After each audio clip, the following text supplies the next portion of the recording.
Ang Kabataan Express ay hatid sa inyo ng UNICEF.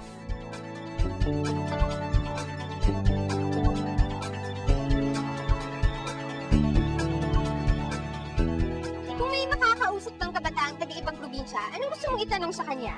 I'd most probably ask them which particular cultural practices they're proud of. Kung ano yung feeling na magkaroon na ibang dialect. Kasi syempre, parang mas unique kapag meron ka sarili mong language, aside from Tagalog. Kahit saan pang sulok ng Pilipinas, nasasagap natin ang kwento ng mga kabataan.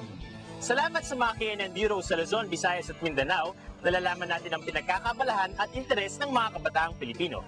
Sa susunod na ulat, ibibida naman natin ang mga usong accessories sa North Cotabato. Ano kaya yun? Panoorin natin ito.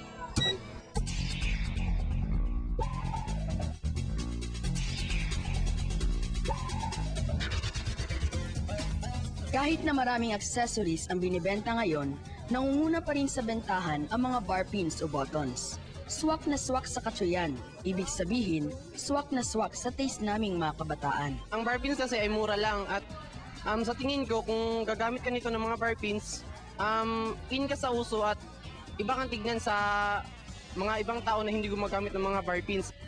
At dahil mura ito, swak din sa budget estudyante. Kapag may extra money lang kami at yung sobra sa baon namin, binibili namin ng bar pins. Hindi naman kami naglala ng pera o anong halaga para ibili lang ng bar pins. Yung sobra lang sa baon namin. Ang ilan ay gumagamit ng bar pins upang ipagmalaki ang kanilang iniidolo. Ang mga idolo kong gaya ni Che Guevara, nakikita ko ito araw-araw at nakakasama ko. Masaya na ako at saka kaya kong ipakita sa ibang tao na idolo ko si Che Guevara dahil palagi ko siyang kasama dito sa tabi ko. Para naman sa iba, ito ay paraan ng pagpapahayag ng sarili. Masayahan kasi akong tao. Gusto kong i-express na masayan ako sa pamamagitan nitong bar pins. Meron din akong ditong No Fear, Jesus is Here. Sa tuwing nakikita ko ito, nawawalan ako ng takot. Ikaw, may bar pins ka na rin ba?